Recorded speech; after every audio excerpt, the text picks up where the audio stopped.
హల్లెలూయా యేసు ప్రభున్ ఎల్లరు స్తుతించుడి వల్లభుని చర్యలను తిలకించి స్తుతించుడి.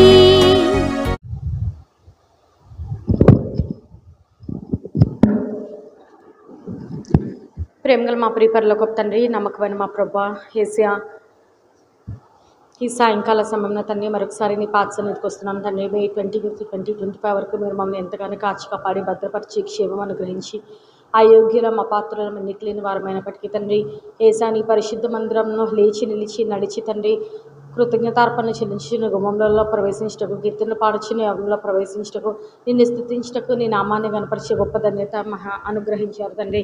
మీకు ఎంతగానో కృతజ్ఞతాస్తులు చెల్లిస్తాం తండ్రి. యేసయ్యా, మమ్మల్ని పిలిచిన నీవు నమ్మకమైన దేవుడో తండ్రి. అలాగనే నీకు మాటని యేసుక్రీస్తు వారితో మీరు మాకు అనుగ్రహించిన సహవాసమును బట్టి మీకు ఎంతగానో కృతజ్ఞతాస్తులు చెల్లిస్తాం తండ్రి. మేము ఏ పాటి వారం తండ్రి, అయోగ్యుల మా పాత్రలను ఎన్నికలేని వారం తండ్రి.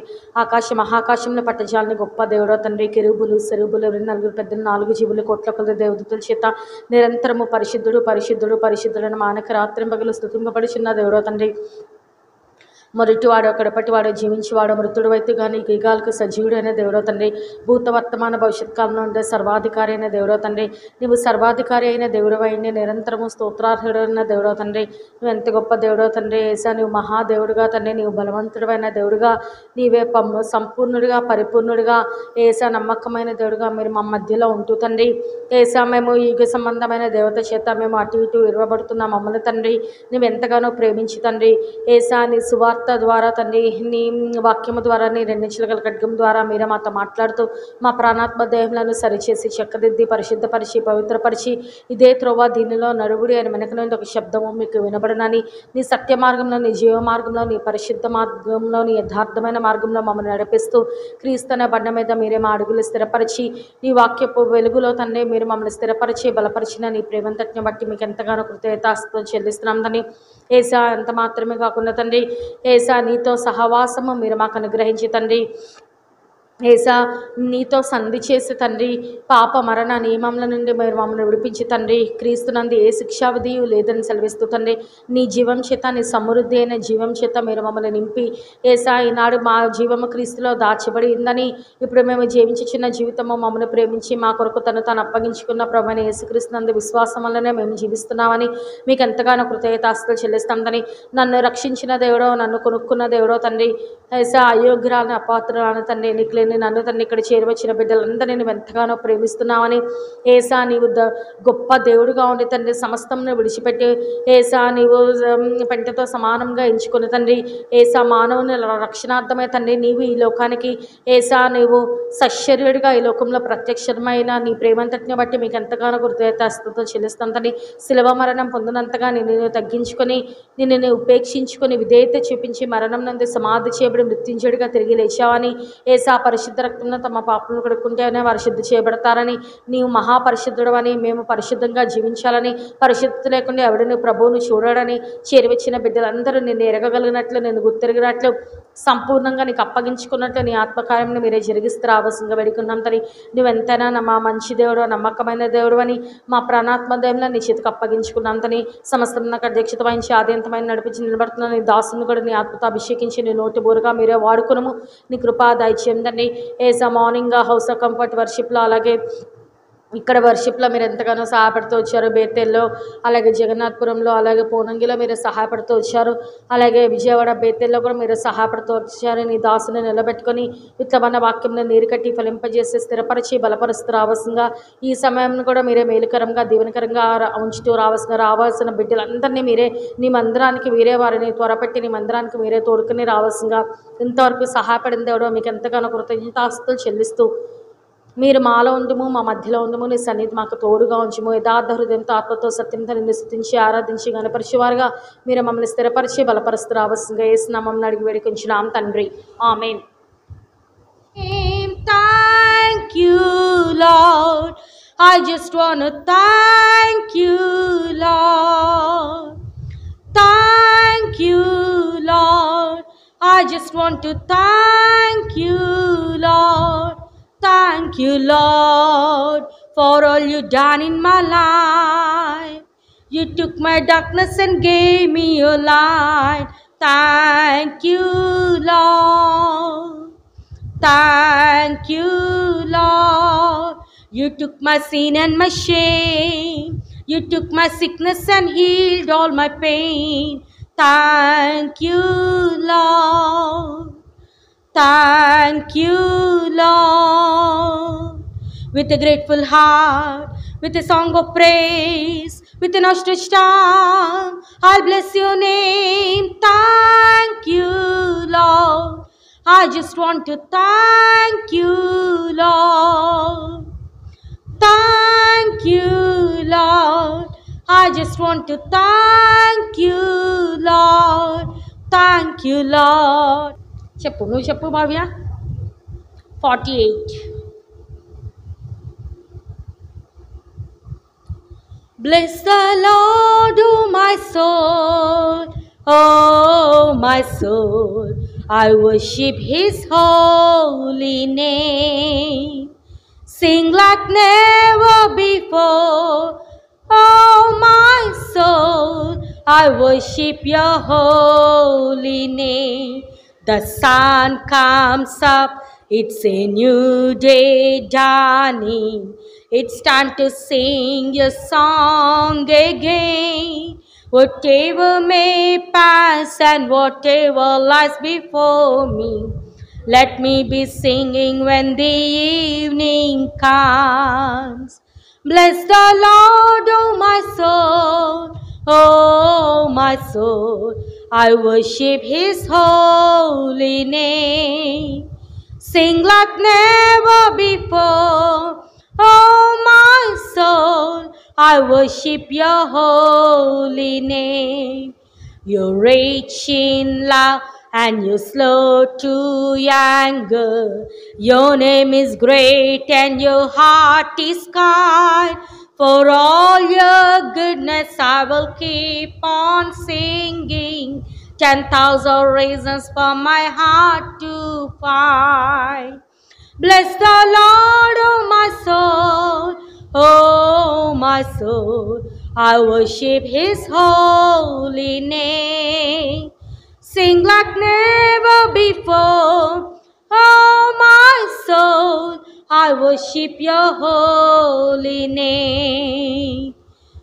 And on that day when my strength is failing, the end draws near and my time has come. Soon my soul will sing your praise unending. 10,000 years and they forevermore.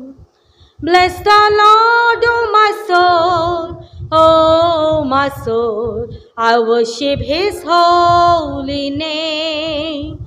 Sing like never before, oh my soul. I worship your holy name. Sing like never before, oh my soul. I worship your holy name. 60. Change my heart to God, make it ever true. Change my heart to God, may I be like you. You are the potter, I am the clay. Mold me and make me, this is what I pray. You are the potter, I am the clay. Mold me and make me, this is what I pray.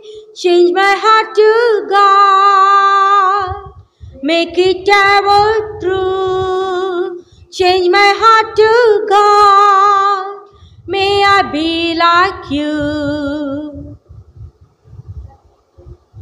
33. Bags of gold can never buy the happiness you're hunting for.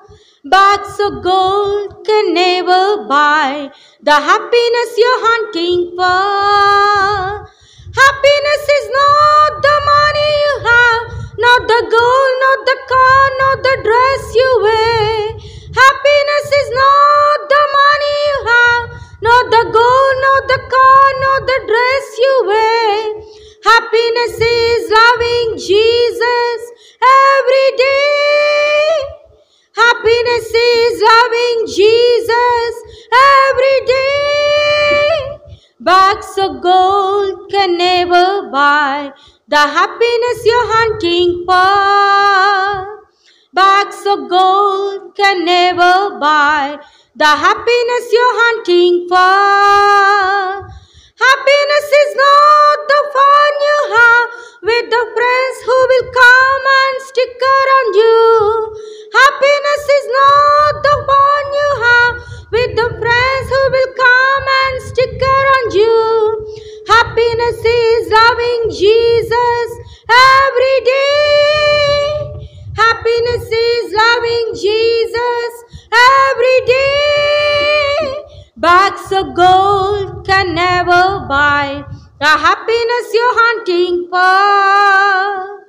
Bags of gold can never buy the happiness you're hunting for.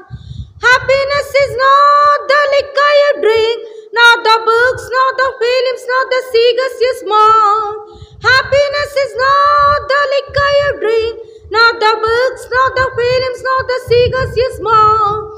Happiness is loving Jesus every day. Happiness is loving Jesus every day. Bags of gold can never buy the happiness you're hunting for. Bags of gold can never buy the happiness you're hunting for. 329.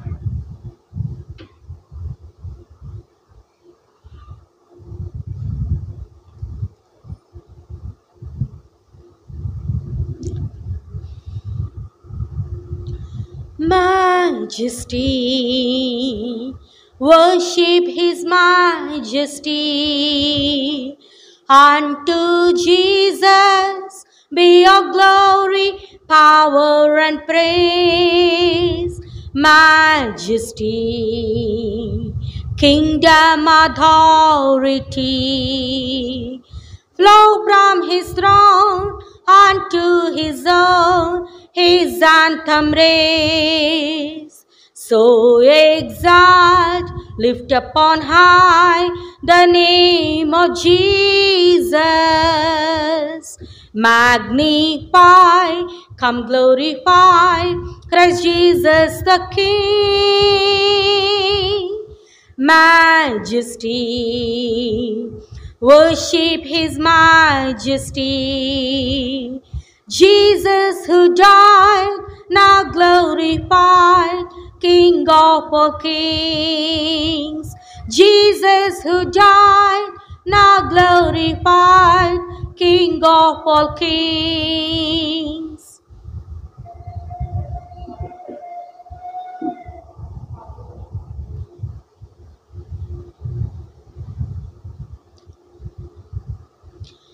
Yield not to temptation, for yielding is sin.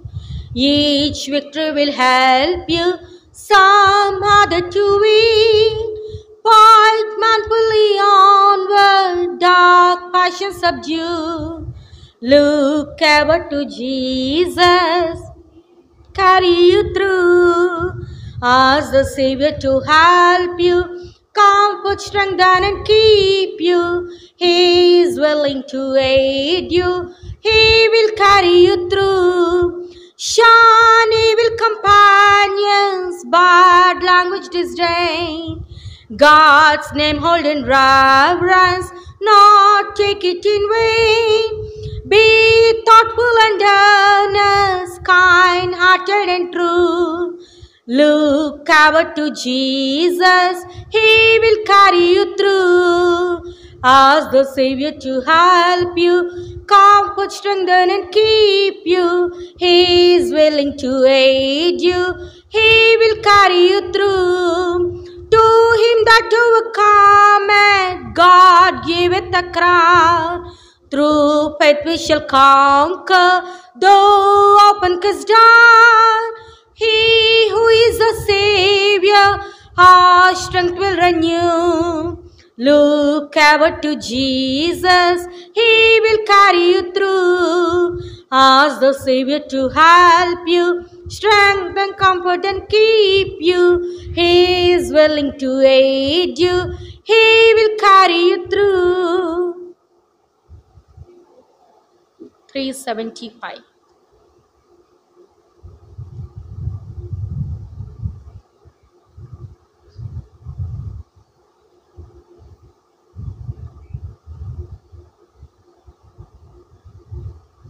On a hill far away stood an old rugged cross, the emblem of suffering and shame.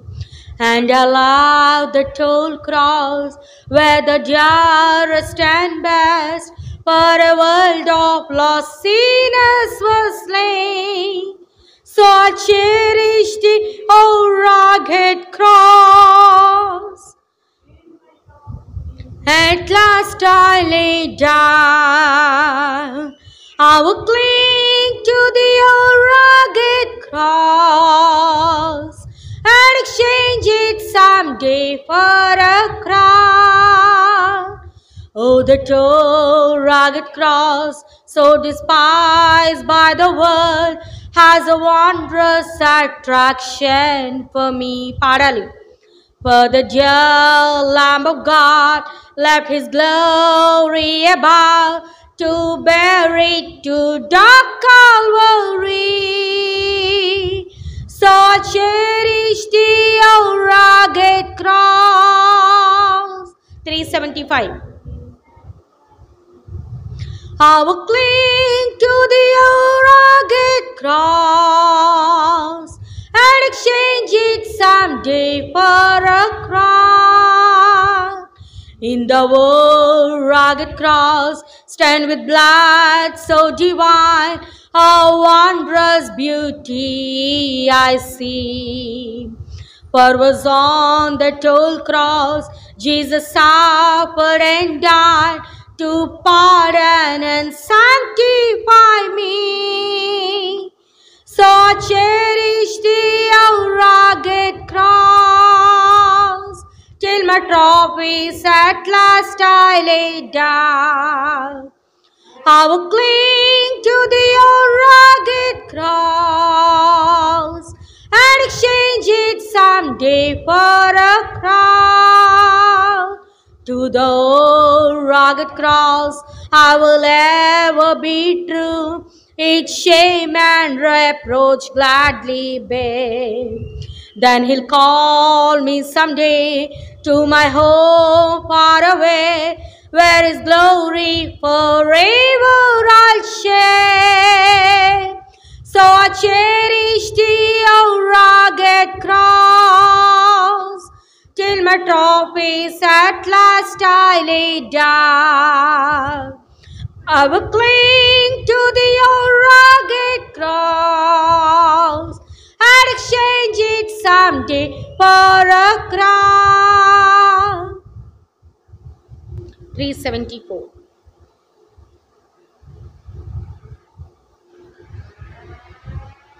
What a wonderful, wonderful day I will never forget. After I'd wandered in darkness away, Jesus my Savior I met. Oh, what a tender, compassionate friend. He met the need of my heart, shadows dispelling with joy I am telling. He made all the darkness depart. Heaven came down and glory filled my soul when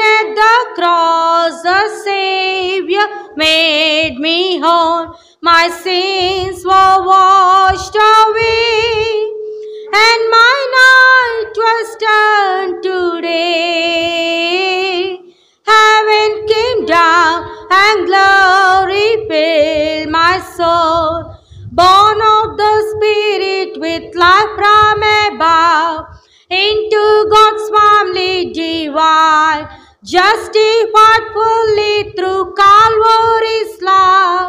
Oh, what a standing is mine, and the transaction so quickly was made. When as a sinner I came, took out the offer of grace he did proper. He saved me, I'll praise his name. Heaven came down and glory filled my soul. When at the cross the Savior made me whole, my sins were washed away, and my night was turned to day. Heaven came down and glory filled my soul. Now I have hope that will surely endure after the passing of time. I have a future in heaven for sure, there in those mansions sublime, and it's because of that wonderful day when at the cross I believe. Riches eternal and blessings supernal from his precious hand I receive. Heaven came down and glory filled my soul, when at the cross the Savior made me whole. My sins were washed away, and my night was turned to day. Heaven came down and glory filled my soul, when at the cross the Savior made me whole.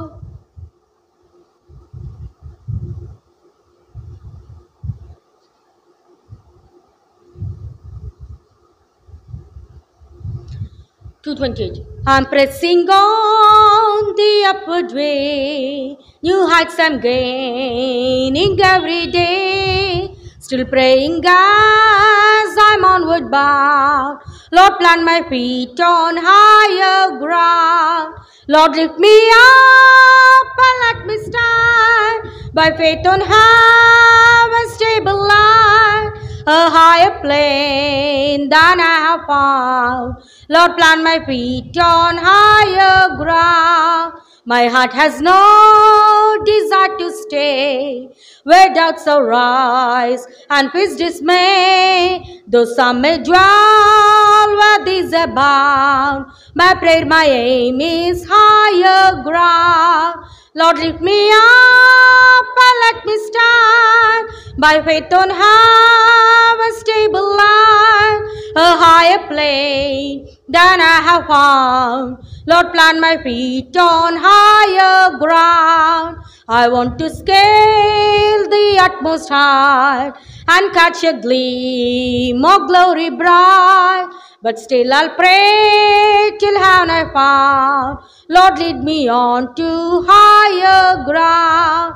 Lord, lift me up and let me stand by faith on heaven's stable line, a higher plane than I have found.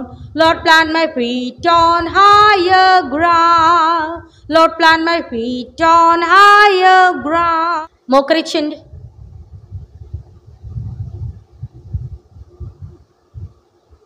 Kneel down. Number 1. Number 2.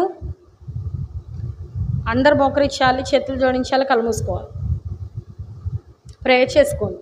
యేసయ్యా, నీ వాక్యం ద్వారా మాతో మాట్లాడము. నిలబడుతున్నా నీ దాసుల్ని నీ ఆత్మతో అభిషేకించము, నీ నోటి బురగా మీరే వాడుకొనుము.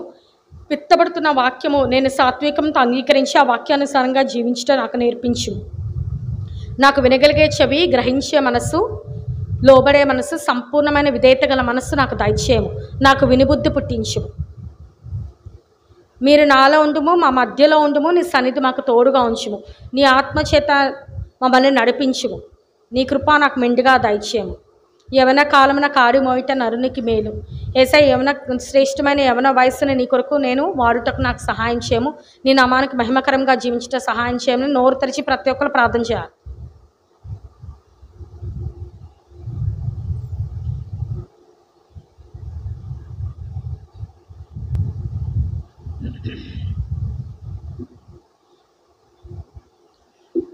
ప్రార్థించుకుందాం.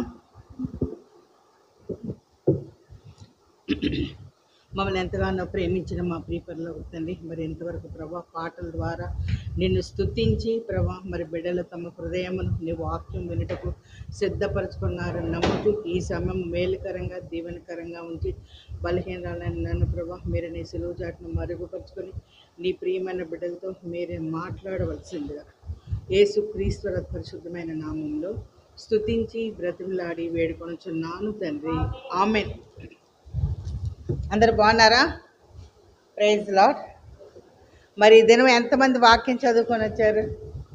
ఉదయం చదవా? శాంసన్ రాజ్, జోయల్, నువ్వు వెరీ గుడ్. మరి చదువుకొని రావాలి, అర్థమైందా? దేవుడు మనల్ని ఎంతగానో దీవిస్తున్నాడు, ఆశీర్వదిస్తున్నాడు. మరి అనుదినము మనము దేవుని వాక్యము వినాల. కాబట్టి అంటే రకరకాల పనుల్లో పడి మర్చిపోతారు. కాబట్టి ఏం చేయాలి? లేవగానే మనం నిద్ర నుంచి లేవగానే మంచం పక్కనే మోకరించి ప్రార్థన చేసుకొని దేవుని వాక్యం చదువుకుంటే అది మనకెంతో మంచిది అనమాట. అనుదినము తన పరిశుద్ధ గ్రంథమును మనం చదువుతున్నప్పుడు దేవుడు మనతోటి మాట్లాడేవాడుగా ఉంటాడు. అనేకులకి ఇటువంటి ధన్యత లేదు కదా.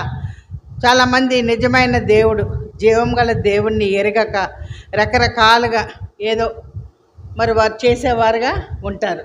మీకు తెలుసు కదా, ఏదో దండం పెట్టుకుంటారు, అవతలకి వెళ్ళిపోతారు, రకరకాలుగా ఉంటారు. కానీ మనము ఎంత ధన్యులమంటే బైబిల్లో ఒక వాక్యం ఉంది, యెహోవా తమకు దేవుడుగా గల జనులు ధన్యులు.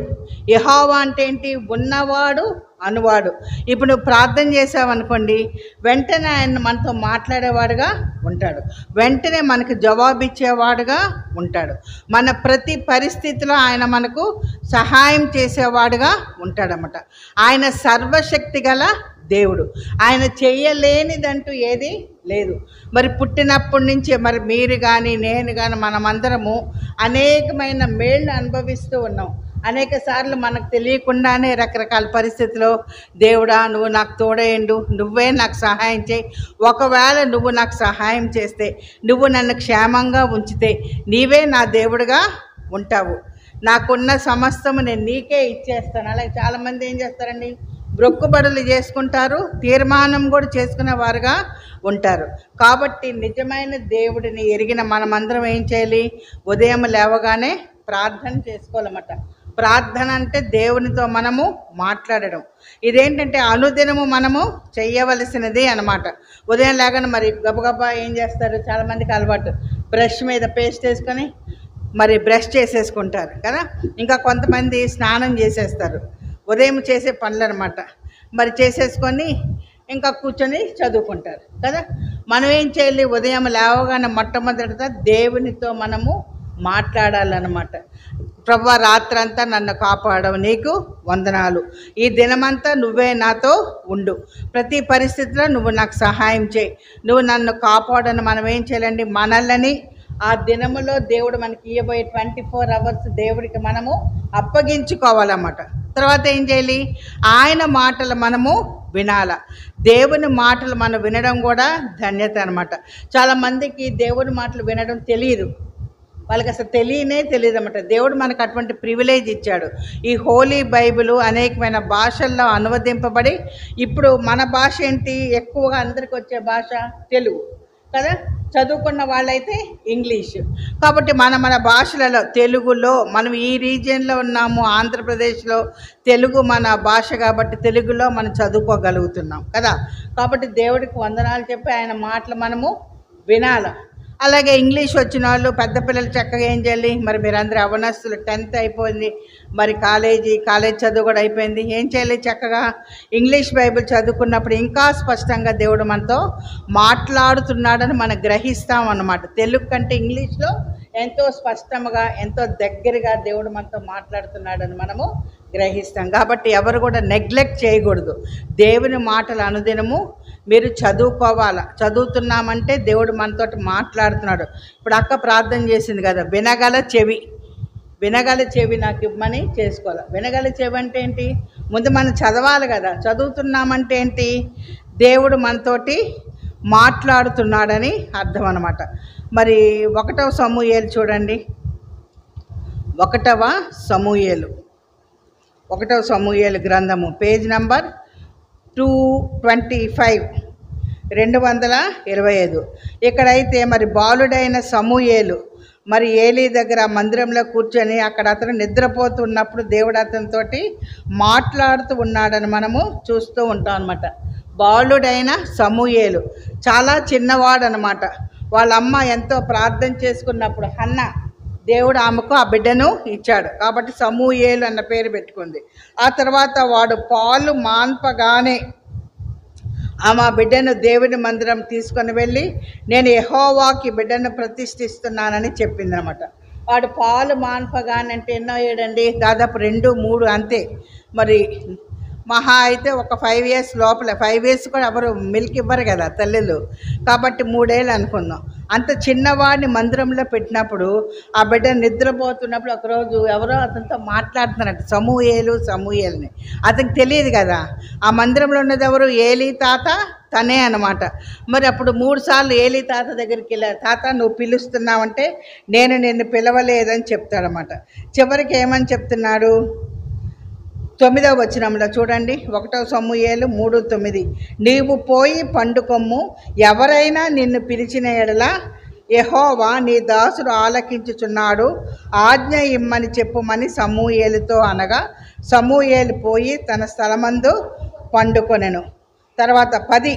తర్వాత యెహోవా ప్రత్యక్షమై నిలిచి ఆ రీతిగా సమూయేలు అని పిలవగా సమూయేలు నీ దాసుడు ఆలకించుచున్నాడు, ఆజ్ఞ ఇమ్ము అనెను. చూసారండి? కాబట్టి దేవుడు మనతోటి అంటే మీతోటి పిల్లలతోటి మాట్లాడడానికి ఆయన ఎంత ఇష్టపడేవాడుగా ఉంటాడు. అనేక సార్లు పేరు పెట్టి పిలిచి కూడా ఆయన మాట్లాడతాడు. మరి మనం బైబిల్ చదవలేదంటే ఏంటి? ఆయన మాటలు మనము వినలేదు. ఆయన మాటలు చదవడానికి నాకు ఇష్టం లేదు, వినడానికి ఇష్టం లేదు అని చదవలేదనుకోండి, అది చాలా భయంకరం అన్నమాట. But everyday we have to read Bible. ఇప్పుడు ఎక్క ఉందంటే ఎన్నిసార్లు చదివాం బైబిల్? 56. బ్యోలాక్క 56 times బైబిల్ చదివేసింది. బైబిల్ మొత్తము 56 సార్లు చదివిందనమాట.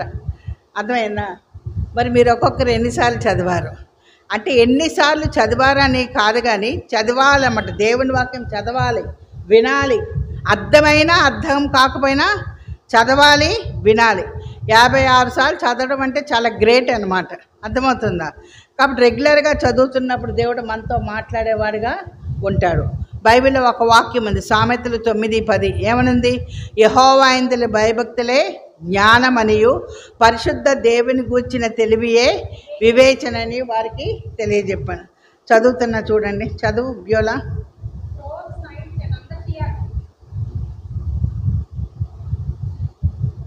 లేకపోతే జోయల్ చదువుతాడు. చదవమ్మా జోయల్.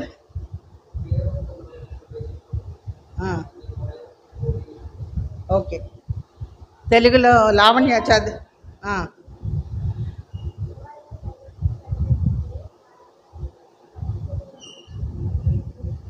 కాబట్టి మరి చదువుకునే పిల్లలు, యవనస్తులు ఏం కావాలి? మీకు జ్ఞానము కావాలి, వివేచన కావాలి, డిజర్నింగ్ స్పిరిట్. ఏం చేయాలి? యెహోవా యందు భయభక్తులు కలిగి ఉండటే జ్ఞానమునకు మూలము. దేవుని యందు భయము భక్తి కలిగి ఉండాలి. ఆయన మాటలు మనం వినడమే జ్ఞానమునకు మూలము. పరిశుద్ధ దేవుని గూర్చిన తెలివియే వివేచనకు ఆధారము. మళ్ళీ ఇక్కడ ఒక వాక్యం చూడండి. యోబు గ్రంథము 28:28. Book of Job 28 and 28.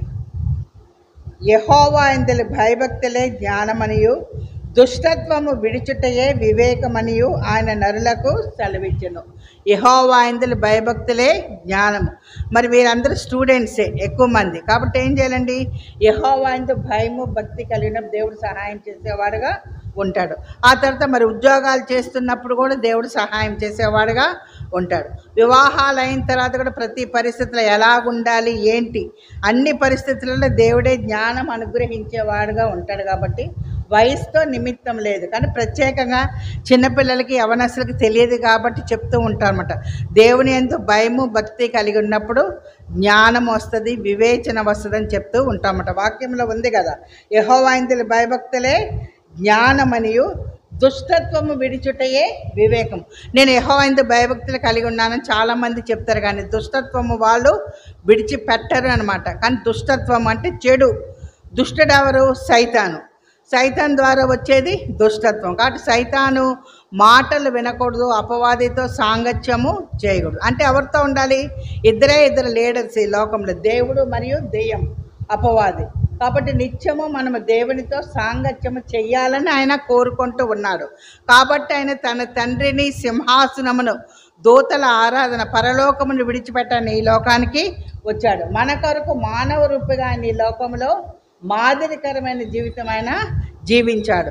మన కొరకు ఆయన సిలువలో చనిపోయాడు, సమాధి చేయబడ్డాడు, తిరిగి లేచాడు. ఆయన రక్తంలో మన పాపములు మనము ఆయన అడగాల, ప్రభువా నా పాపములు క్షమించు అని అడిగినప్పుడు ఆయన మన పాపములు క్షమించి మనల్ని తన బిడ్డగా ఆయన చేసుకునేవాడుగా ఉంటాడనమాట. అర్థమవుతుందా?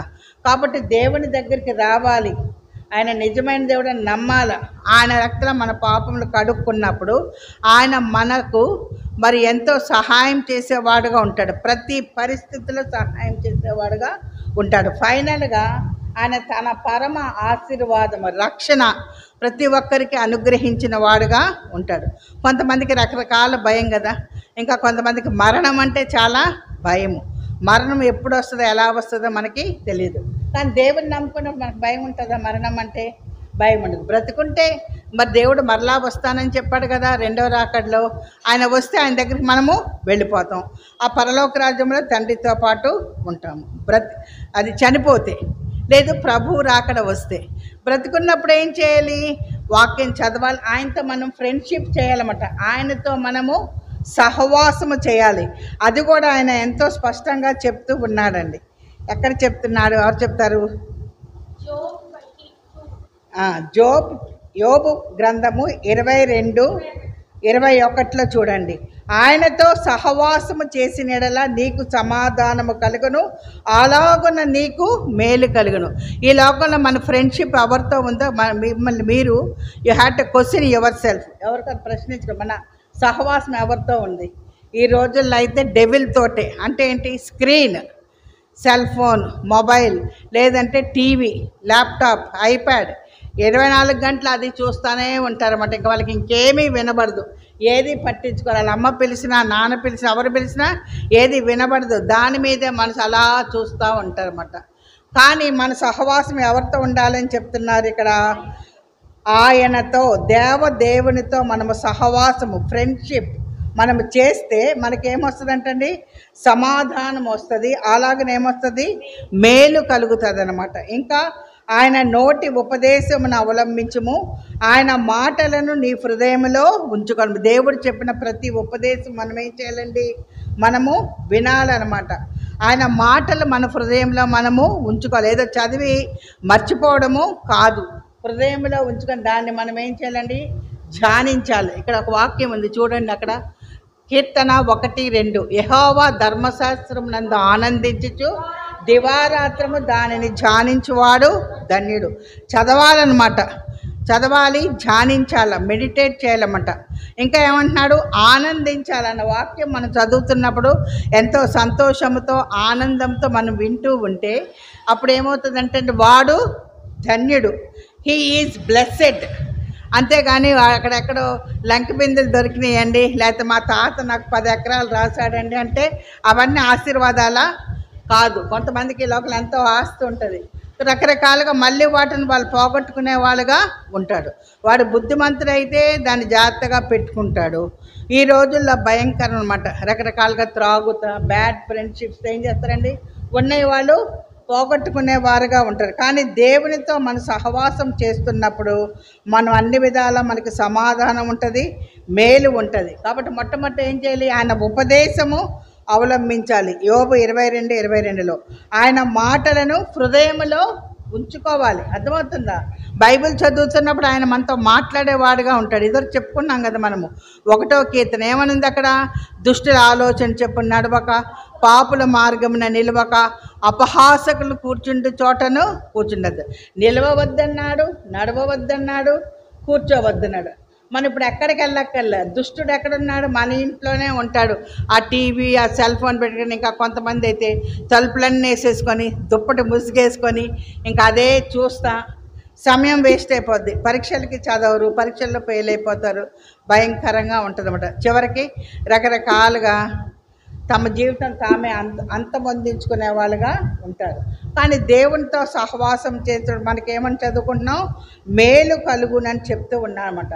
ఆయన వాక్యం విన్నప్పుడు ఏం చేయాలంటండి, చూడండి ఇక్కడ 23, సర్వశక్తిని వైపు నీవు తిరిగినడలా, నీ గుడారంలోని దుర్మార్గమును దూరముగా తొలగించినడలా నీవు అభివృద్ధి పొందదువు. దేవుని వైపు, ఆయన సర్వశక్తుడు అనమాట.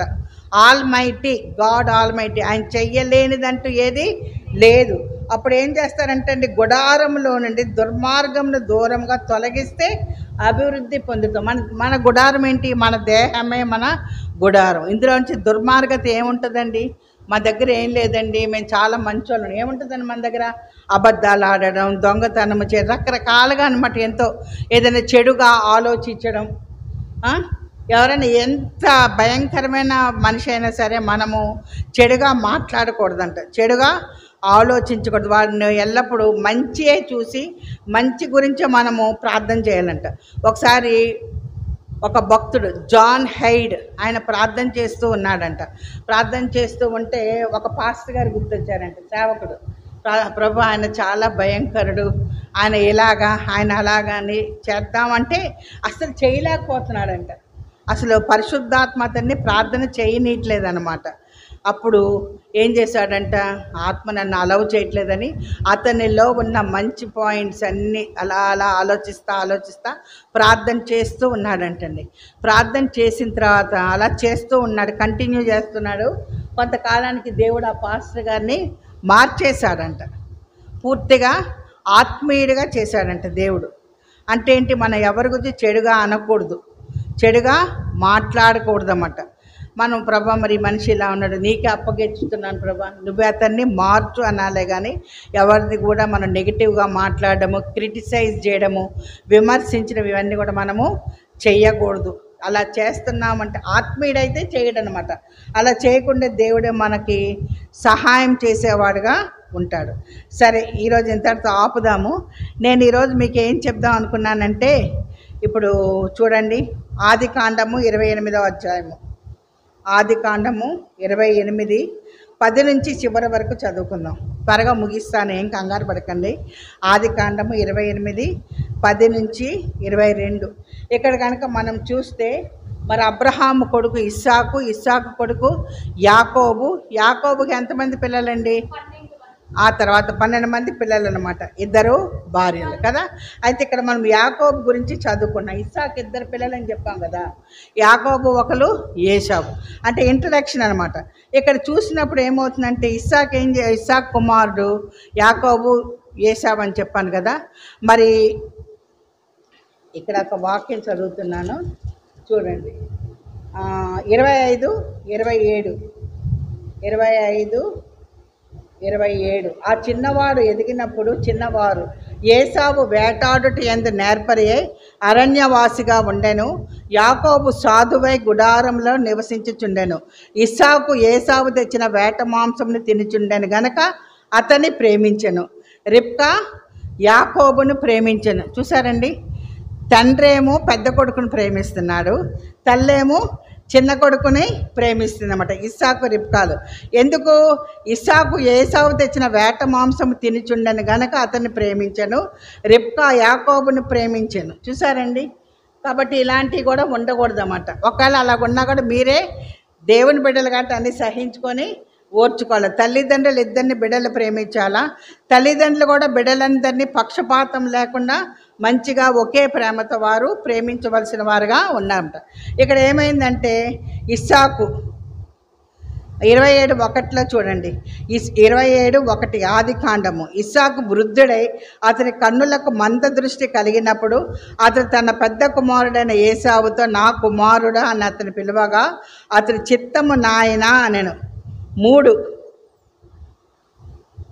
నీవు దయచేసి నీ ఆయుధములైన నీ అంబుల పొదిని నీ వెల్లును తీసుకుని అడవికి పోయి నా కొరకు వేటాడి మాంసము తెమ్ము. నేను చావక మునుపు నిన్ను నేను ఆశీర్వదించినట్లు నాకు ఇష్టమైన రుచిగల భోజన పదార్థములను సిద్ధపరిచి నేను తినుటకై నా వద్దకు తెమ్మని చెప్పాను. చూసారండి? ఇస్సాకు వృద్ధుడైపోయాడంట. ఏమంటున్నాడు? ఇదిగో నేను వృద్ధుడను, నా మరణ దినము నాకు తెలియను, నా మరణ దినము నాకు తెలియదు. నువ్వు దయచేసి అడవికి వెళ్ళి వేటాడి మంచి ఆహార పదార్థములు తీసుకొని వచ్చి నా కొరకు మరి మంచి రుచికరమైన భోజ్యములు సిద్ధపరచు, నేను అవి తిని నిన్ను ఆశీర్వదిస్తానని ఇస్సాకు చెప్తున్నాడు అనమాట. ఎవరికి? తన పెద్ద కొడుకైనా తాను ప్రేమించిన ఏసావుకి చెప్తున్నాడు అనమాట. 5 చూడండి. ఇస్సాకు తన కుమారుడు ఏసావుతో ఇట్లు చెప్పుచుండగా రిబ్కా వినుచుండెను. ఏసావు వేటాడి మాంసం తెచ్చుటకు అడవికి వెళ్ళెను. వాళ్ళ తల్లి వినిందనమాట. రిబ్కా విని మరి ఏం చేసిందండి? తన చిన్న కుమార్తెకి చెప్పిందనమాట. ఇదిగో మీ నాన్నగారు ఇలాగా మీ అన్నయ్యతో ఇలా చెప్పడం నేను విన్నాను. సరే, మీ నాన్నగారికి ఇష్టమైన పదార్థాలన్నీ నేనే తయారు చేసి నీకు ఇస్తాను, నువ్వు వెళ్ళి మీ నాన్నగారికి ఇవ్వు, మీ నాన్నగారు తిని నిన్ను ఆశీర్వదిస్తారని తల్లి తన చిన్న కొడుకుకి చెప్పిందన్నమాట. చిన్న కొడుకు చెప్పాక చిన్న కొడుకు ఏం చేశాడండి? అవన్నీ తీసుకొని వెళ్ళి తన తండ్రికి ఇచ్చినప్పుడు తండ్రి తిని చిన్న కొడుకుని ఆశీర్వదించాడని మనము చూస్తూ ఉంటాం అన్నమాట. ఆశీర్వదించిన తర్వాత కాసేపటికే పెద్ద కొడుకు వచ్చాడు రుచిగల ఆహార పదార్థాలు తీసుకొని. వచ్చేటప్పటికి ఇంకా వాళ్ళ నాన్న చాలా ఆశ్చర్యపోయాడనమాట. చదువుతున్నాను చూడండి.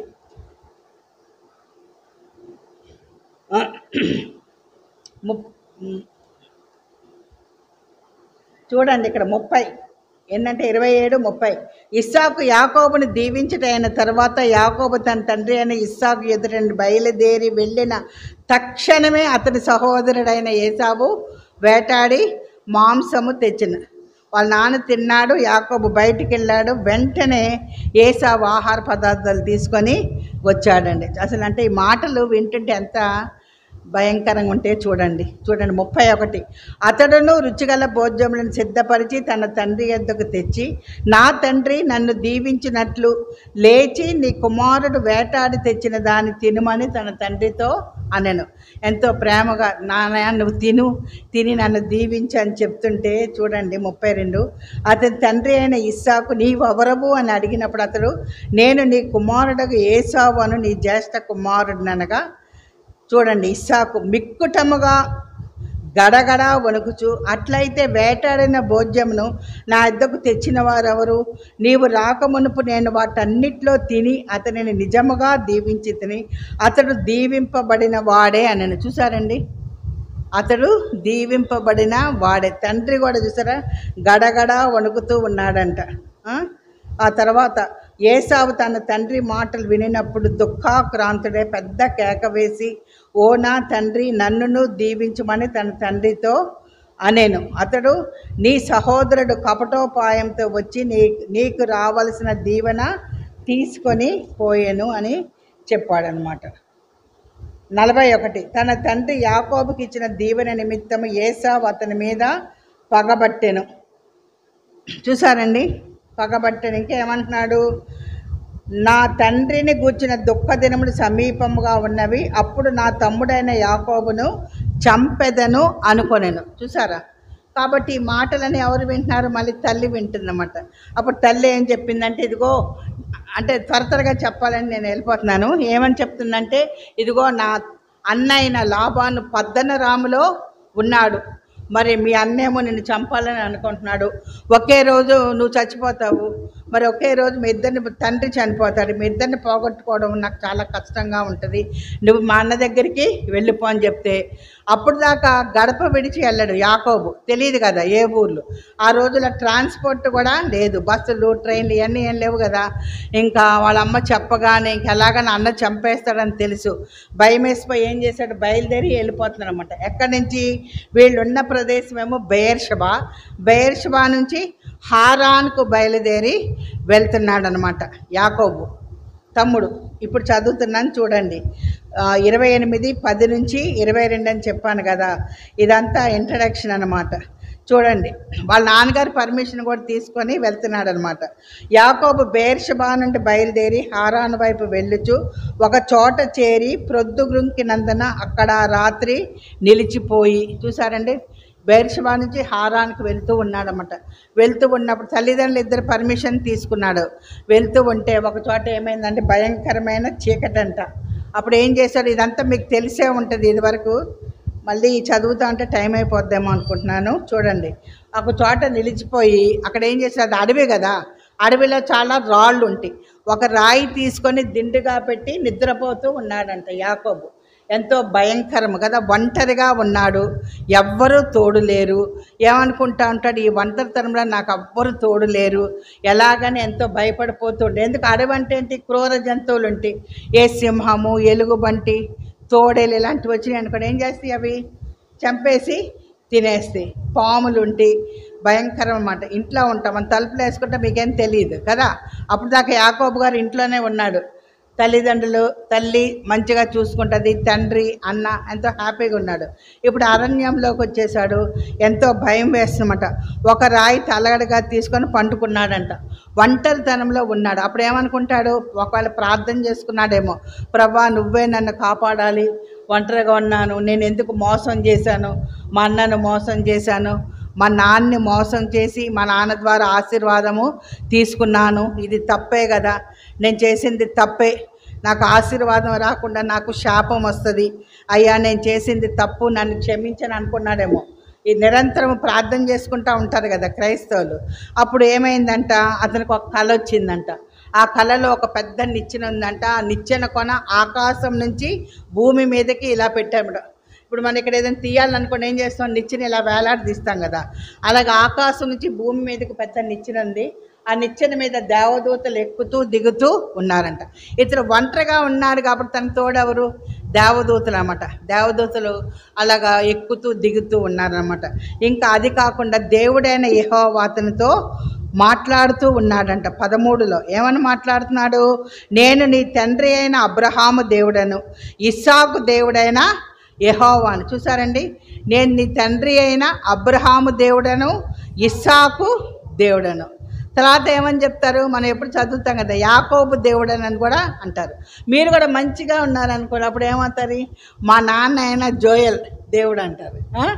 అలాగే చెప్తారు కదా, మా అమ్మ మా నాన్న ఎంతో భక్తిగా ఉండేవాళ్ళు, వాళ్ళు మమ్మల్ని భక్తిగా పెంచబట్టే మేము ఇప్పుడు ఇలాగ ఉన్నాము, ఇలాగ ఆశీర్వదింపబడ్డారని చెప్తాం కదా. బైబిల్ ఎన్నోసార్లు మనం చూస్తాం కదా, అబ్రహాము దేవుడు, ఇస్సాకు దేవుడు, యాకోబు దేవుడు. ఇక్కడ చూసారండి, యెహోవా దేవుడే చెప్తున్నట్లు మనం చూస్తాం అనమాట.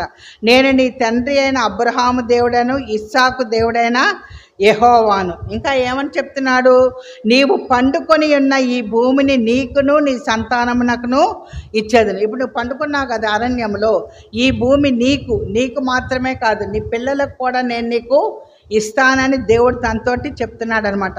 14 నీ సంతానము భూమి మీద లెక్కకు ఇసుక రేణువుల వలె అగును, నీవు పడమటి తట్టును, తూర్పు తట్టును, ఉత్తరపు తట్టును, దక్షిణపు తట్టును వ్యాపించదువు. భూమి యొక్క వంశములన్నీ నీ మూలముగాను నీ సంతానము మూలముగాను ఆశీర్వదింపబడను. చూసారండి, భూమి యొక్క వంశములన్నీ కూడా నీ మూలముగా నీ సంతానము మూలముగా ఆశీర్వదింపబడి. చూడండి దేవుడు ఎంత చక్కగా, మరి యాకోబు ఒంటరిగా ఉన్నాడు అరణ్యంలో, అతనితోటి దేవుడు మాట్లాడుతూ ఉన్నాడనమాట. ఒంటరితనంలో ఉన్నప్పుడు దూతల సహవాసం ఇచ్చాడు, తిరిగి దేవుడే స్వయంగా అతనితోటి మాట్లాడుతూ ఉన్నాడనమాట. తన భయము పోగొడుతూ ఉన్నాడు, తనకి అభయం ఇస్తున్నాడు అనమాట. నేను నీకు తోడై ఉంటాను, నిన్ను నీ పిల్లల్ని కూడా ఎంతగానో ఆశీర్వదిస్తాను, ఈ భూమి అంతా నీకు ఇస్తానని ఎంతగానో దేవుడు తనతోటి మాట్లాడుతూ ఉన్నాడనమాట. ఇంకా 15, ఇదిగో నేను నీకు తోడై ఉండి నీవు వెళ్ళు ప్రతి స్థలమందు నిన్ను కాపాడుచు ఈ దేశమునకు నిన్ను మరలా రప్పించెదను, నేను నీతో చెప్పున్నది నెరవేర్చే వరకు నిన్ను విడువనని చెప్పగా. చూడండి, నేను నీకు తోడై ఉంటానని చెప్తున్నాడు. దేవాది దేవుడు చెప్తున్నాడు యాకోబుతో. ఎంత ధన్యుడో చూడండి. నేను నీకు తోడై ఉంటాను, నీవు వెళ్ళి ప్రతి స్థలమందు నేను నిన్ను కాపాడుతాను, ఈ దేశంలోకి నేను నిన్ను మరలా రప్పిస్తాను, నేను నీతో చెప్పినది నెరవేర్చే వరకు నిన్ను విడవను. ఎక్కడికి వెళ్తున్నాడో యాకోబుకి తెలియదు. వాళ్ళ అమ్మ ఏమని చెప్పింది, మా అన్నయ్యన హారాను పద్దనరాములో ఉన్న మా అన్న దగ్గరికి వెళ్ళమని చెప్పింది. బెయేర్షెబా నుంచి హారాన్కి బయలుదేరి వెళ్తున్నాడు, దారి తెలియదు. ఇప్పుడు ఎలా ఉన్నాడు, భయంకరమైన చీకటి, ఎంత క్రూర మృగాలు, అలాంటి పరిస్థితులలో ప్రార్థన చేసుకుని పడుకున్నాడు. కాబట్టి దేవుడు తనతో స్పష్టంగా మాట్లాడుతూ ఉన్నాడు. అలాగే మన జీవితాల్లో, మీ జీవితంలో ఏదైనా భయంకరమైన పరిస్థితులు కొన్నిసార్లు ఏంటంటే క్రాస్ రోడ్స్ అంటే ఎటు వెళ్ళాలో తెలియదు. అప్పుడు ఏం చేయాలి, ప్రార్థన చేసుకున్నప్పుడు దేవుడే నడిపించేవాడుగా ఉంటాడు. ప్రతి పరిస్థితిలో దేవుడు స్పష్టంగా నడిపించేవాడుగా ఉంటాడు. ఎంతో చక్కగా మాట్లాడి యాకోబుకున్న భయం అంతా తీసేశాడనమాట. తీసేసి నేను ఆశీర్వదిస్తానని చెప్తూ ఉన్నాడు. ఇప్పుడు యాకోబు ఒంటరిగా ఉన్నాడా? లేడు. దేవదూతలు కదా, పైనుంచి కిందకి ఎంతోమంది దేవదూతలు తనకు తోడుగా ఉన్నారు. దేవుడే తనతో స్వయముగా మాట్లాడుతూ ఉన్నాడు. మరి మనము, నీవు కానీ మేము కానీ ఎల్లప్పుడు దేవునికి ఇష్టలముగా ఉన్నాం అనుకోండి, దేవుడు నిత్యము మనలను కాపాడేవాడుగా ఉంటాడు. ప్రతి పరిస్థితిలో ఒకవేళ తండ్రి తల్లి ఉన్నా లేకపోయినా, ఒకవేళ ఫైనాన్షియల్గా కూడా రకరకాలుగా మన పరిస్థితి ఉన్నప్పుడు, ఫైనాన్షియల్గా జీరో, ఒక్కోసారి మరి కొన్నిసార్లు ఫీజులు కట్టాల్సి వస్తుంది. ప్రతి పరిస్థితిలో దేవుని మీద ఆధారపడితే దేవుడే మనకు మీకు సహాయం చేసేవాడుగా ఉంటాడు. ప్రతి ఒక్కరికి అనమాట. పెద్దవాళ్ళకి రకరకాల అవసరాలు ఉంటాయి, చిన్నపిల్లలకి రకరకాల అవసరాలు ఉంటాయి. కొన్నిసార్లు డ్రెస్సులు కావాలి, పుస్తకాలు కావాలి, స్కూల్స్లో కాలేజెస్లో ఏవేవో చెప్తూ ఉంటారు సడన్గా.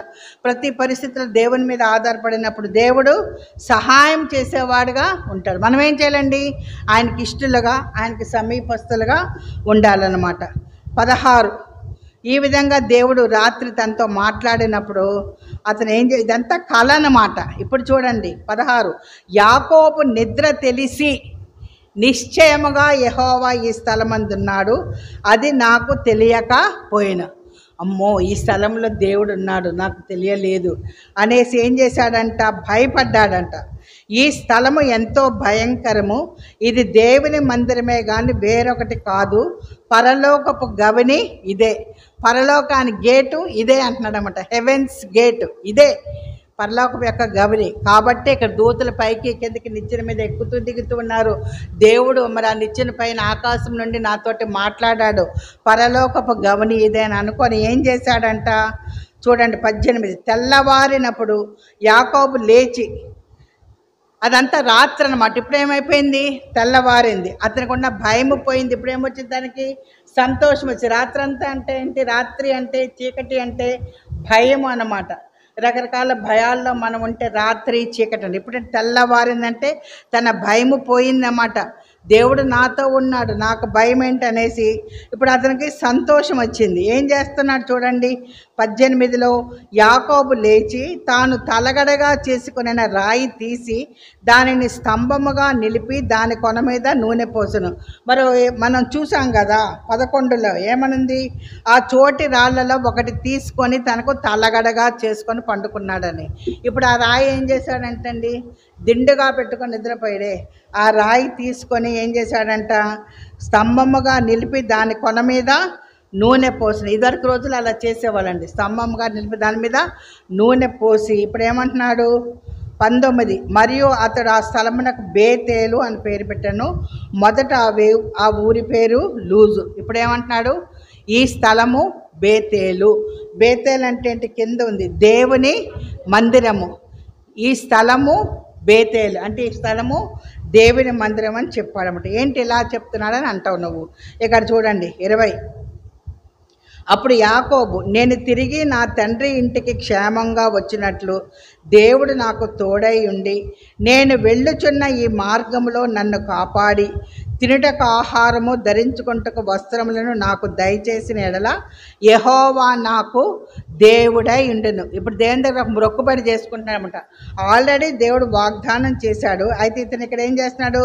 మొక్కుబడి చేస్తున్నాడు. ఏమంటున్నాడు? దేవుడు నాకు తోడుగా ఉంటే, నేను వెళ్ళుచున్న మార్గంలో నన్ను కాపాడితే, నాకు ఆహారము ధరించుకుంటకు వస్త్రములు ఆయన నాకు ఇస్తే, అప్పుడు యెహోవాయే నాకు దేవుడు, యెహోవాయే నాకు దేవుడని మొక్కుబడి చేసుకుంటున్నాడు అనమాట. ఇంకా ఏమంటున్నాడు? రెండవదిగా, మరియు నేను స్తంభముగా నిలిపిన ఈ రాయి దేవుని మందిరమగును. నేను ఇప్పుడు స్తంభంగా పెట్టా కదా ఒక రాయి, ఇది దేవుని మందిరం అని చెప్పాను కదా. ఇక్కడ నేను ఒక మందిరము కడతాను అని చెప్తున్నాడు అనమాట. ఈ రాయి తీసేసి ఇక్కడ ఒక మందిరము నేను కడతానని చెప్తున్నాడు. ఇంకా ఏమంటున్నాడు? నీవు నాకిచ్చు యావత్తులో 10వ వంతు నిశ్చయముగా నీకు చెల్లించేదనని మొక్కుకొనెను. దేవుని దగ్గర మొక్కుకొన్నాడు. ఆ మొక్కుబడి తీర్చాడా లేదో మీకు తెలుసు. తీర్చాడు. వీలైతే తర్వాత మనము చూద్దాం అన్నమాట. కాబట్టి ఏంటంటే, మరి యాకోబులాగా భయంకరమైన పరిస్థితులలో, ఒంటరితనములో, అరణ్యములో, అడవిలో, మరి దిక్కుతోచని పరిస్థితులు ఏమి చేయాలో తెలియదు. మరి ఎందుకు ఇలా చేశాను నేను? మా అన్నని ఎందుకు మోసం చేశాను? మా నాన్నని ఎందుకు మోసం చేశాను? మరి మా అన్నకు రావాల్సిన ఆశీర్వాదాలన్నీ నేనే పొందుకున్నాను మోసముతోటి. ఇది తప్పు కదా, నేను ఎందుకు చేశాను? నాకు ఆశీర్వాదం రాదు, నాకు శాపమే వస్తుందని రకరకాలుగా ఆలోచనలు అతను ఉన్నాడు. మరి అన్న తనని చంపేస్తాడని తెలిసినప్పుడు భయముతో ఇల్లు వదిలి పారిపోయాడు. అప్పుడు ఎంతో భయము కదా, ఎంతో భయముతో అరణ్యంలో, ఓపెన్ ప్లేస్లో ఉంటే చాలా భయం వేస్తుంది మనకి. ఏ జంతువు ఎటు నుంచి వచ్చిద్దో తెలియదు, ఏది చంపుద్దో తెలియదు, రకరకాల పరిస్థితులు. అలాంటి పరిస్థితులలో దేవుడే తన దగ్గరికి వచ్చి తనతోటి, అంటే కళ అన్నమాట, ఆ కళలో దేవుడు తనతోటి మాట్లాడాడు. ఒంటరిగా ఉన్నప్పుడు దేవుని దూతలు ఎంతోమంది తనకు సహవాసికులుగా ఉన్నారన్నమాట, తనకు తోడుగా ఉన్నారు. తనకు రాత్రంతా కళ వచ్చింది, కళ్ళలో దేవుని దూతలు ఎక్కుతూ దిగుతున్నకటి ఇది పరలోకపు గవిని, హెవెన్స్ గేట్ అని చెప్పి ఎంతో సంతోషంగా ఉన్నారన్నమాట. దేవుడు మరలా తనకు అభయం ఇచ్చాడు కదా, దేవుడే స్వయంగా తనతోటి మాట్లాడాడు కదా. చూసాం కదా మనము, నిన్ను ఆశీర్వదిస్తాను, నీ సంతానమును ఆశీర్వదిస్తాను, ఈ భూమి అంతా నీకే ఇస్తాను, నీ మూలముగా, నీ సంతానం మూలముగా ఆశీర్వదింపబడుతుంది అని, నేను నీకు తోడుగా ఉంటాను, నిన్ను కాపాడుతాను, మరలా ఈ ప్రాంతానికి నిన్ను తిరిగి రప్పిస్తాను, నేను నీతో చెప్పినది నెరవేర్చే వరకు నిన్ను విడవను. ఇన్ని అభయాలు ఎవరైనా ఇస్తారండి? ఇన్ని ప్రామిసులు. ఆయన మనల్ని ఎంతగానో ప్రేమించిన దేవుడు, సర్వ సృష్టికర్త, సర్వశక్తి గల దేవుడు, సర్వకృపానిధియగు దేవుడు. ఆయన చెయ్యలేందంటే ఏది లేదు. కాబట్టి మీరు కూడా ఏంటంటే ప్రతి పరిస్థితిలో దేవుని పైన ఆధారపడాలన్నమాట. ఆయన సమస్తము చేయగలడు, ఆయన చెయ్యలేనిదంటూ ఏది లేదు. ఇప్పుడు అతనిలో ఉన్న భయం పోయిందా? అతనున్న భయం అంతా పోయిందన్నమాట. ఇప్పుడు ఎంతో ధైర్యంగా ఉన్నాడు. ధైర్యంగా ఉండి ఏం చేశాడు? బయలుదేరి ముందుకు వెళ్ళిపోతూ ఉన్నాడు అనమాట. అర్థమైందా? కాబట్టి ఇలాంటి భయంకరమైన పరిస్థితులు వచ్చినప్పుడు, అరణ్యము, ఒంటరితనము, అప్పుడు ఏం చేయాలని మీరు ప్రార్థన చేసుకుని పండుకుంటే దేవుడే మాట్లాడేవాడుగా ఉంటాడు. మరి అతనికి కళ ఇచ్చాడు, కళలో దేవుడు తనతోటి మాట్లాడాడు. ఇతను కూడా నమ్మాడు కాబట్టి ఈ రాయి దేవుని మందిరం అవుతుందని చెప్పాడు.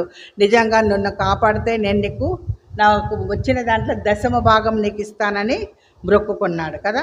అలాగే మీరు కూడా ఏం చేయాలంటే దేవునికి ఇష్టలుగా జీవించాలి. ప్రతి పరిస్థితిలో దేవుని మీద ఆధారపడినప్పుడు ఆయన ఎంతగానో సంతోషించేవాడుగా ఉన్నాడు. యాకోబులాగా ఎవరిని కూడా, మనం చెప్పాను కదా, ఎవరిని మోసం చేయకూడదు, ఎవరి గురించి కూడా మనం చెడుగా చెప్పకూడదు. కొన్ని కోర్టు ఉంటుంది కదా, కోర్టులో మేము ఇద్దరికి స్కూల్కి వెళ్ళినప్పుడు ఆ కోర్టులో గుండా వెళ్ళామంట. అక్కడ 3 కోతులు ఉండేవి. చెడు వినకు, చెడు చూడకు, చెడు మాట్లాడకు. 3 కోతులు. ఒక కోత ఏమో కళ్ళు మూసుకుంటుంది, కళ్ళు మూసుకొని చెడు చూడొద్దని చెప్పుద్ది. వాటి చెవులు మూసుకొని చెడు వినద్దు. ఇంకోటి నోరు మూసుకొని చెడు మాట్లాడదన్నమాట. అలాగా లోకంలో అనేక విధాలుగా మంచి రకరకాలుగా చెప్తూ ఉంటారు. మన బైబిల్లో కూడా ఎంతో మంచి ఉంటుంది. ఆ మంచి మీరు గ్రహించాలన్నమాట. అనేకులకి ఇటువంటి ధన్యత తెలియదు. Everything is in the Bible. ఈ లోపల మనం ఏ విధంగా ప్రవర్తించాలి, ఏ విధంగా ఉండాలి, ఎవ్రీథింగ్. మళ్ళీ ఏ విధంగా దేవుని మీద ఆధారపడాలి, ప్రతి పరిస్థితిలో ఏ విధంగా బిహేవ్ చేయాలి ఎవ్వరు చెప్పక్కర్లేదు. ఒకవేళ తల్లిదండ్రులు ఉన్నా అంటే మన దగ్గర, మీ దగ్గర మీరున్న పరిస్థితుల్లో తల్లిదండ్రులు ఉన్నా తల్లిదండ్రులు లేకపోయినా ప్రతి పరిస్థితులు ఏం చేయాలండి? దేవుని మీద ఆధారపడినప్పుడు దేవుడు సహాయం చేసేవాడుగా ఉంటాడు, అభయం ఇచ్చేవాడుగా ఉంటాడు. అంటే తన వాగ్దానము ద్వారా ఆయన మనతోటి మాట్లాడేవాడుగా ఉంటాడు. బైబిల్లో చూడు అనేక సార్లు, సంవత్సరంలో ఎన్ని రోజులు? 365 రోజులు అంటాం కదా. 365 కంటే ఎక్కువ సార్లు ఏంటంటే ఫియర్ నాట్, భయపడకము అని అనమాట. బైబిల్లో ఉంది, భయపడకము నేను నీ దేవుడినై ఉన్నాను, దిగులు పడకము నేను నిన్ను బలపరతను, నీకు సహాయము చేయువాడను నేనే, నీతి అని నా దక్షిణ హస్తముతో నిన్ను ఆదుకొందును. నేను ఎంఎస్సి చదివేటప్పుడు దేవుడు ఈ వాక్యం ద్వారా నాతోటి మాట్లాడాడు అనమాట ఎక్కువగా. యెషయా 41:9-10 అర్థమవుతుందా? 41:9-10. అలాగే మీకు ఇష్టమైన వాగ్దానాలు కూడా ఎన్నో ఉంటాయి. అలాగే న్యూ ఇయర్కి కూడా మీరు ఎన్నో వాగ్దానాలు తీసుకుంటారు చర్చెస్లో. ఆ వాగ్దానం గుర్తుపెట్టుకొని ప్రార్థన చేయాలి. రెఫరెన్స్ చెప్పి వాగ్దానం చెప్పినప్పుడు దేవుడు తప్పకుండా ఆయా వాగ్దానాలు నెరవేర్చేవాడుగా ఉంటాడు. ఇది చదువుకొని ముగించుకుందామండి. యెషయా 41:9-10. 8 కూడా చదువుతున్నా. నా సేవకుడమైన ఇశ్రాయేలు, నేను ఏర్పరచుకున్న యాకోబు, నా స్నేహితుడైన అబ్రహాము సంతానమా, బూదిగంతముల నుండి నేను పట్టుకొని దాని కొనల నుండి పిలుచుకొనిన వాడు. ఎవరండి ఇది? మనం చదువుకున్న యాకోబే అనమాట. అన్నని మోసగించిన యాకోబు గురించే దేవుడు ఇవన్నీ చెప్తూ ఉన్నాడనమాట. యాకోబుని ఇశ్రాయేలుగా మార్చాడు దేవుడు. తర్వాత చూద్దాం నెక్స్ట్ టైము. నా స్నేహితుడైన అబ్రహాము సంతానమా, మరి వీళ్ళ తాతగారిని అబ్రహాంని దేవుడు ఏమన్నాడు? నా స్నేహితుడు అని చెప్పాడనమాట. చూడండి ఇప్పుడు ఏమంటున్నాడు? 9-10. బూది గంతముల నుండి నేను పట్టుకొని దాని కొనల నుండి పిలుచుకొనిన వాడా, నీవు నా దాసుడవనియు నేను నిన్ను ఉపేక్షింపక ఏర్పరచుకుంటున్ననియు నేను నీతో చెప్పి ఉన్నాను, నీకు తోడే ఉన్నాను. చూసారా? నేను నీతో చెప్తున్నాను, నేను నీకు తోడే ఉన్నాను. భయపడకము, నేను నీ దేవుడినై ఉన్నాను, దిగులు పడకము, నేను నిన్ను బలపరతును, నీకు సహాయము చేయవాడను నేనే, నీతి అను నా దక్షిణ హస్తముతో నిన్ను ఆదుకొందును. గుర్తుపెట్టుకోండి, కంటత పెట్టుకోండి. 41:9-10 ప్రేయర్ చేసుకుందాం. అత్యంత ప్రేమ స్వరూపియగు మా ప్రియ పరలోక తండ్రి, మరి దినము ప్రభా, మరి ఇక్కడ ఎబెనెజర్ యూత్ మీటింగ్ బిడ్డలతో నువ్వు మాట్లాడి ఉన్నావు, నాతో కూడా మాట్లాడి ఉన్నావు. నీకెంతో వందనములు స్తోత్రం చెల్లిస్తున్నాం తండ్రి. యాకోబుని ప్రభా బూదిగంతం నుంచి నువ్వు పిలుచుకొని ఇశ్రాయేలుగా మార్చి ఎన్నో వాగ్దానములు ఇచ్చి వాగ్దానంలో ఉన్నవి ఉన్నట్టుగా తండ్రి ప్రభా ఒంటరి అయిన యాకోబు సంతానము ద్వారా తండ్రి మరి భూమి మీద ఉన్న సమస్త వంశంలో నీ వలన ఆశీర్వదింపబడని చెప్పి ఆ విధంగా నీ వాగ్దానం నెరవేర్చిన మరి మా బిడ్డలందరూ నీ చేతులకు అప్పగిస్తాం. వారి ప్రతి పరిస్థితిలో మీరే వారికి తోడైండవలసిందిగా, మీరే వారికి సహాయం చేయవలసిందిగా ప్రార్థిస్తున్నాం తండ్రి. నీ దాసును కూడా అభిషేకించిన ఇంకా పరిచర్యను బలముగా ముందుకు నడిపించవలసిందిగా వేడుకుంటూ ఉన్నాం తండ్రి. ఈ దినమంతా ఇంతవరకు ఎంతగానో సహాయం చేసావు, నీకు వందనం స్తోత్రం తెలిసి మరి బిడ్డల చదువుల్లో తోడైండి. మరి బిడ్డల 10th junior inter senior inter మరి ఆయా డిగ్రీ ఎగ్జామ్స్ కాంపిటేటివ్ ఎగ్జామ్స్ రాసినప్పుడు తండ్రి వారికి విజయం అనుగ్రహించి అనేక విధాలుగా బిడ్డలందరినీ నువ్వు దీవిస్తూ వస్తున్నావు, ఆశీర్వదిస్తూ వస్తున్నావు. నీకు ఎంతో వందనములు స్తోత్రం చెల్లిస్తున్నావు. అయితే ఈ బిడ్డలందరూ తండ్రి మరి చిన్న వయసులో నిన్ను నమ్ముకుంటకు, నీకు తమ హృదయం ఇవ్వగలటకు తండ్రి ప్రభా మీరే సహాయం చేయవలసిందిగా మరి ఈ బిడ్డలను కూడా యాకోబును ఆశీర్వదించినట్లు ఈ బిడ్డలను మమ్మల్ని కూడా మీరే దీవించి ఆశీర్వదించవలసిందిగా, తిరిగి మేము కలుసుకున్న పర్యంతము నీ సన్నిధిని మీరే మాతో ఉంచవలసిందిగా యేసు క్రీస్తు పరిశుద్ధమైన నామంలో స్తుతించి బ్రతిమలాడి వేడుకొనుచున్నాము తండ్రి, ఆమేన్. మన ప్రభువైన యేసు క్రీస్తు వారి కృప నిత్యము నిరంతరము మనకందరికీ తోడై ఉండునుగాక, ఆమేన్. ప్రైజ్ లార్డ్ అండి. అందరికి వందనాలు. కూర్చోండి. రిఫ్రెష్మెంట్.